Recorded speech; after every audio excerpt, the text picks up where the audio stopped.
Hi there, Elaine here with WTI.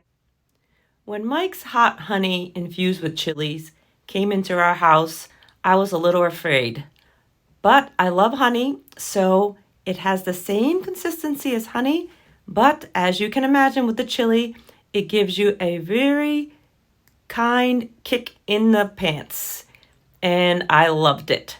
So I'm a little bit sick, and I made my own version of a tea, which I found the ingredients on Mike's Hot Honey's page, and it was yummy.